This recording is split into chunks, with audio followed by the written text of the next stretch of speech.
Right, I'll let you start. Hello. Got a few more people coming in. We're going to talk now about the PiWars, the event that's coming up on the 6th of December, where we hope to have a number of robots competing against each other for a prize. So, Mike, would you like to tell them about the different challenges? I certainly would. We have a number of challenges that the robots will be taking part in. This is the list. All the information is on PiWars.org. So if you want to see all the full rules, see all the challenge rules, go on there, and there's lots of information on there. We've got several challenges. So the first one is aesthetics. Does your robot look pretty? The next one is code quality. So we're going to take a look at your code, and we're going to have a panel of experts who will look at your code and determine how good it is, if it's well structured, if it's well commented. So don't forget to comment your code. He says as a programmer who never does. The next one is a line follower challenge. Some of you were in the workshop for the line follower this morning. So we'll draw a black line on a white bit of paper as a course, and it's a speed challenge round the course, and there's various penalties if you drift off course.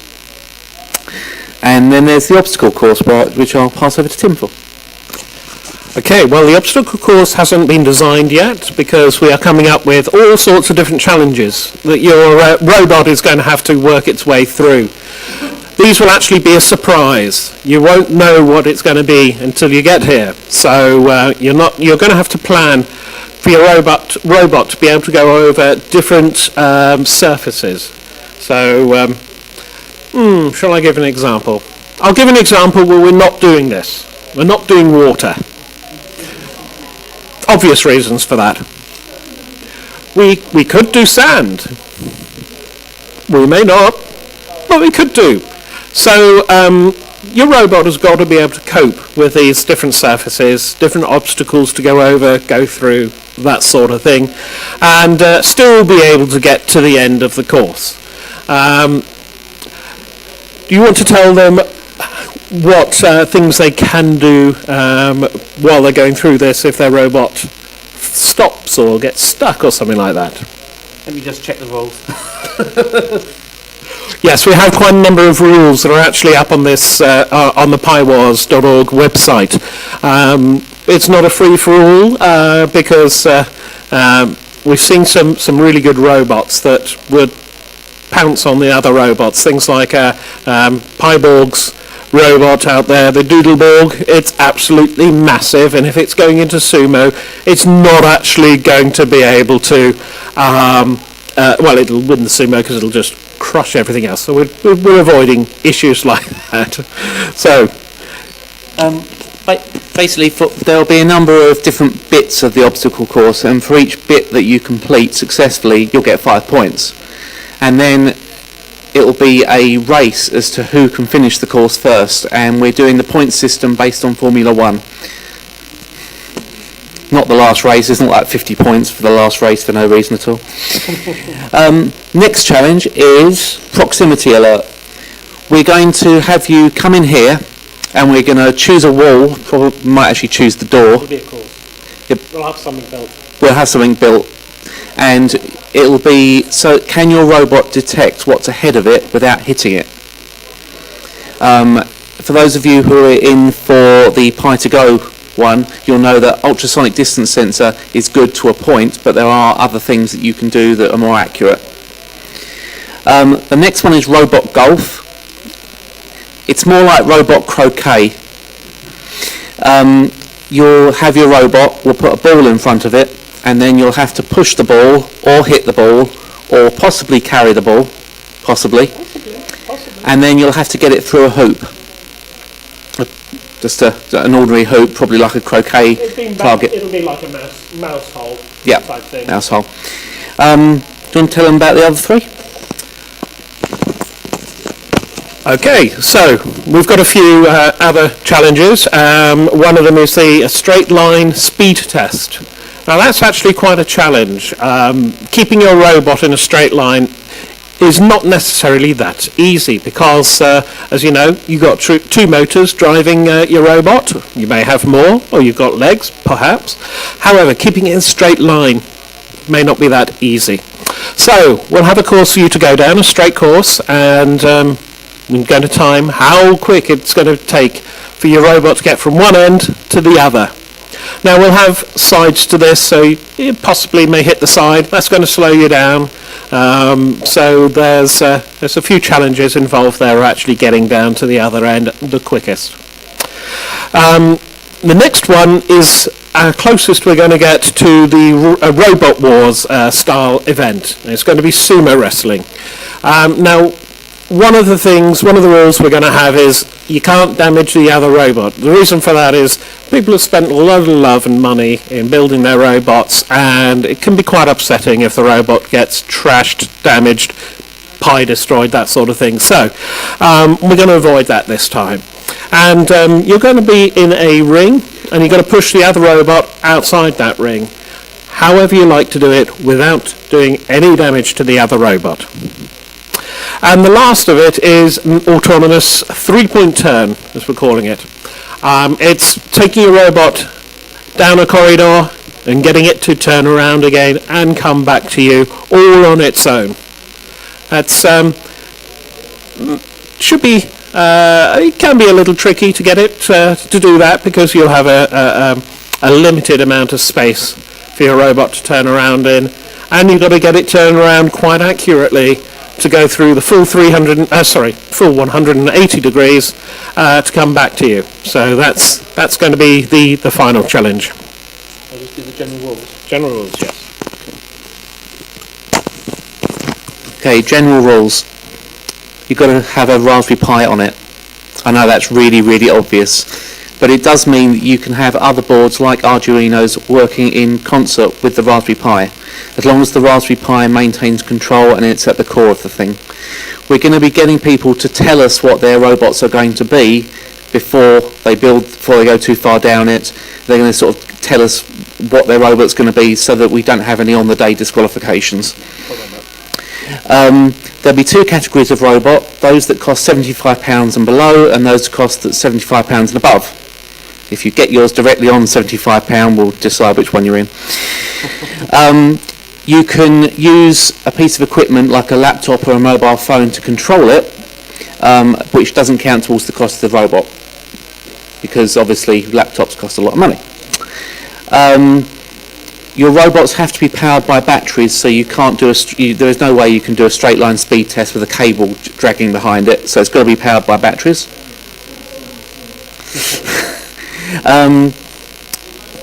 Some of the challenges will be mandatory. The only two that are mandatory are the aesthetics and the code quality.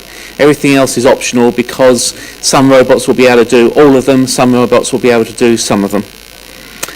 As well as the main challenge-based competition, we've got other prizes like smallest robot, best non-competing robot. We're going to have a show and tell area where people can show off their robots. So if you've got a robot arm that does stuff, you'll be entered into that competition. I know it's a competition for non-competing robots. Best autonomous robot, which will be based on the points you get from entering the autonomous bits of the competition. Best remote controlled, which is the same for the remote control bits. Most feature-rich robot, who can cram the most sensors onto their robot. If you can do anything like we had up on the screen earlier, wow. The Jim Darby prize for excessive blinkiness. Those of you who know Jim will know how much he loves a good LED. So how many LEDs can you cram onto your robot and get them flashing? Most innovative robot, which could mean anything, and at this moment in time does mean anything. And most visually appealing robot, so it'll be the winner of the aesthetics competition. We're not allowing flying robots on account of the fact that the obstacle course would be pointless because you'd just be flying over it, and also it's just too dangerous to have robots flying all over the place. Anything else you want to add? The competition, the entries, we're opening entries for this competition on the 15th of September. So get your minds in gear and try and decide what you're going to make. If you're going to make a robot, or if you're going to display a robot on the show and tell. How long will the entries be? The entry form be open for? Until we've sold all 16. So we're going to have 16 places available. We've worked out a timetable. It's going to be a long day, but we've got 16 places available. So the sooner you can actually get in and get a competition entry, the better, and you'll get a slot in our list. Now, we've been very fortunate. We've got some sponsorship for this event, so we're going to be able to provide some prizes, and we're also going to be able to build some circuits. So we're going to have some timing, and I've got to tell you about sponsorship for that because I've got it today. And we're going to build the courses. So we've been lucky enough to secure some sponsorship by quite a few companies out there in the arena. CPC is one of them. Linux Voice have contacted us and asked and said, have a subscription and a T-shirt for one of your prizes. Got Raspberry TV is supplying that. Raspberry Pi today. MacPi, well, you can see it all on there.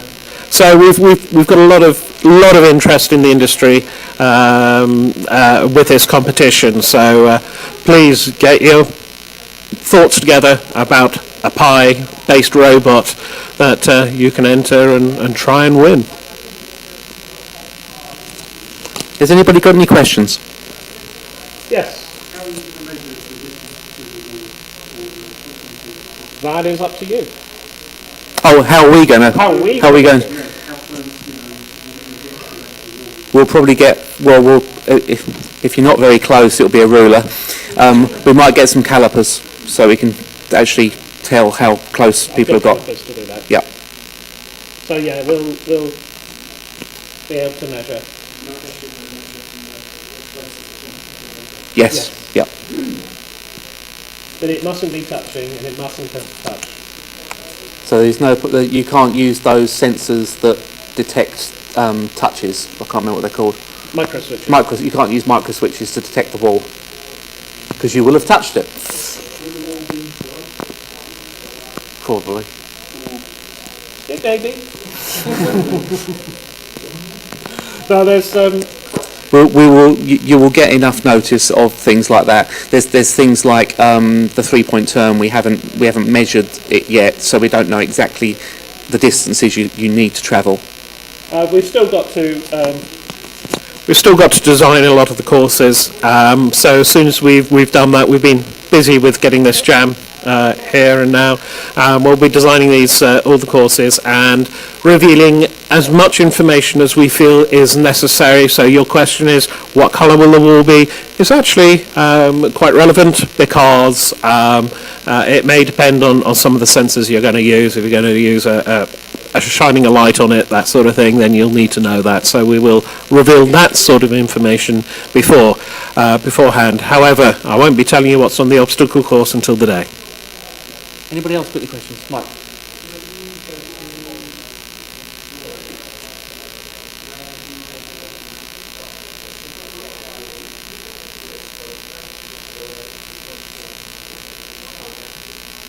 There'll be a time limit. There's a time limit, and it'll be up to you to tell us when you've stopped. When you feel that it's close enough, or as close as it's going to get. Yes. It's all got to fit on an A4 sheet of paper. A3 sheet of paper, which is two A4 sheets together. You would get something that's tied together, wouldn't you? One of these and one of these on top. There, that's it. It's got to fit in that. No overhangs. So if you've got something like let's exclude things like Doodleborg, which is massive. The only reason there's a size limit is because we've got to build the obstacle course and there's going to be a corner in it. We want you to be able to get round the corner. Anybody else?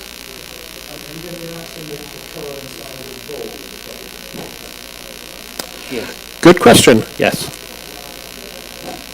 I have one. I can't remember what colour it is. Any other questions? Yes. The 3-point turn is kind of worrying me as it always has done. Is that with respect to sort of like some kind of set of internal walls or something like that, or a corridor? Yes, we will have a course that you will start at one point. It'll be narrowish. We haven't said the distance yet between, but we'll basically make sure a robot that's double that size is going to be able to get round, and you've got to turn it round. Not necessarily a 3-point turn, but it's... Have you got to go somewhere at a certain distance from some point and then do the 3-point turn and then come back? Yes, you'll have to go down, cross a line to start, cross another line, turn round, come back. In a limited space. So it's going to take a bit of control, it's autonomous, take a bit of control of the robot for it to get around in that short amount of time, amount of space, and to get back to you. Now that's going to be the hardest bit, because determining how much your robot's turned on whatever surface we're going to put it on, and we haven't said what it's going to be yet, that surface. It may be a very shiny bit of glass, or mirror, or something like that. It may be a bit of carpet. So you've got to be able to, your robot's got to be able to cope with those sort of surfaces. We're not making it easy. Well, we've got to have some robots working, some not. It's just the part of the challenge. Anyone else?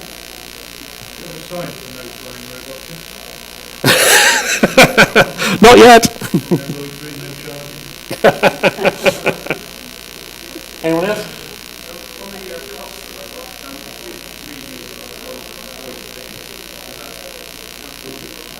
You've got to give yourself a rough estimate. So, for instance, if you're using, and someone's going to do it, If you use a big track, you're going to have to give some estimate of how much it's worth. By the way, the tools that you use don't count towards it, so soldering iron doesn't count.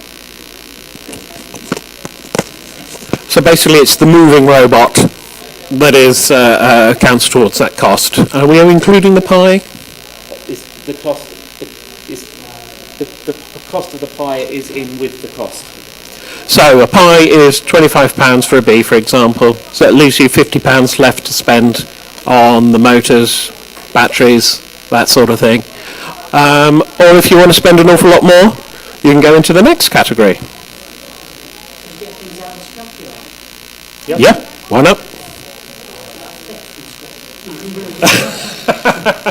It's like cheating on your maths homework, Yeah.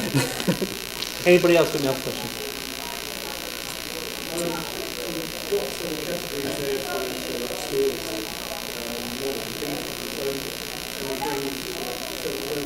Yes, absolutely. Yeah. Okay, anyone else? In that case, thank you very much. Thank you.